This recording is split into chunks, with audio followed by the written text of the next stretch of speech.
Sudah sejak dulu kisah pertempuran buaya dengan manusia menjadi sebuah legenda yang cukup mengerikan disimak.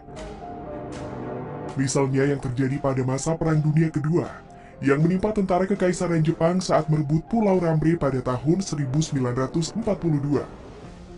Di tempat itulah terjadi salah satu kejadian paling mengerikan dalam perang. Dikutip dari beberapa sumber, pasukan Jepang yang sedang kala itu menolak segala bujukan agar mereka menyerah. Namun mereka malah meninggalkan markas mereka menuju ke rawa-rawa.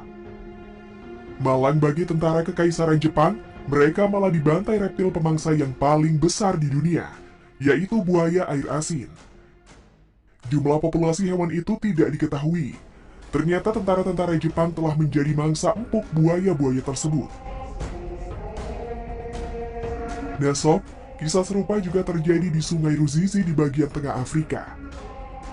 Di sana terdapat seekor buaya monster yang katanya masih hidup hingga kini. Buaya monster yang diberi nama Gustave ini hidup di sungai sepanjang 117 km yang mengalir di wilayah Danau Kivu sampai dengan wilayah Danau Tanganyika di bagian tengah Afrika. Sebelum lanjut, jangan lupa untuk tekan tombol like dan bagi yang belum subscribe, Mimin ingatkan untuk tekan tombol subscribe-nya ya.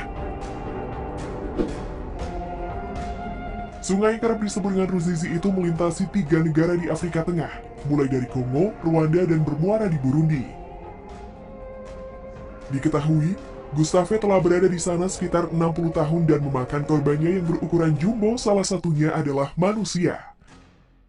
Korban akibat keganasan buaya itu diperkirakan mencapai 300 orang. Gustave yang telah hidup lama di Sungai Ruzizi sangat pintar melarikan diri. Hingga sampai saat itu ukuran tubuhnya belum diketahui secara pasti.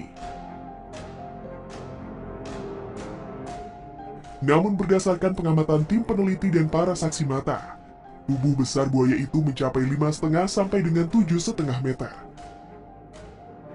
Keganasannya tersebut dibarengi dengan sebuah keahlian yang tak kalah mengerikan, yang membuatnya sangat sulit ditangkap. Awalnya sob, Gustave diperkirakan berumur lebih dari 100 tahun, namun pengamatan lebih lanjut mengungkapkan dia memiliki gigi penuh, yang berarti dia jauh lebih muda dari itu. Menurut film dokumenter PBS 2004 Capturing the Killer Croc, dia hampir tidak bergigi. Diperkirakan mungkin berusia lebih dari 60 tahun, dan mungkin masih terus tumbuh. Gustave memiliki luka-luka di tubuhnya. Luka itu ia dapatkan setelah terkena tembakan AK-47 dari tentara yang mencoba menangkapnya.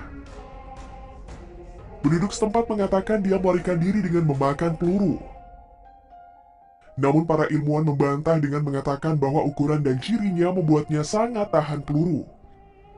Ilmuwan menambahkan karena ukurannya yang tidak biasa, Gustave tidak bisa berburu binatang-binatang kecil seperti ikan, antelop, dan zebra. Dia memangsa binatang yang lebih besar seperti kuda Nil, rusa, dan kadang juga manusia. Saat Gustave memangsa manusia, dia tidak langsung memakannya. Korban akan diseret ke dalam air, mencabik-cabik, dan menenggelamkannya. Buaya yang diperkirakan sudah hidup selama 60 tahun dan sampai saat ini masih menjadi perdebatan. Ada yang menganggap bahwa hidup Gustave akan mencapai 100 tahun. Hal ini disebabkan karena ia masih memiliki jumlah gigi yang penuh, sehingga para peneliti menyangka buaya itu pasti masuk kategori usia yang terbilang muda. Seiring dengan bertambahnya usia, buaya akan semakin melemah. Namun buaya itu tidak menunjukkan tanda-tanda menua, bahkan tumbuh menjadi lebih besar. Berdasarkan kesaksian seorang warga, buaya itu sempat menyeret kerbau banteng dewasa dengan berat hampir mencapai 1.000 kg ke dalam sungai. Nah sob, Gustave pernah berusaha ditangkap oleh para tim peneliti.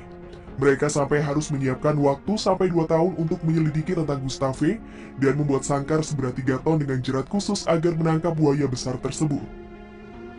Sayangnya, buaya yang dianggap sebagai jelmaan setan itu berhasil kabur dari upaya penangkapan tersebut. Legenda Gustave menginspirasi sebuah film pada tahun 2007 berjudul Primeval, berkisah tentang sebuah tim yang dikirim ke Burundi untuk menangkap buaya namun gagal.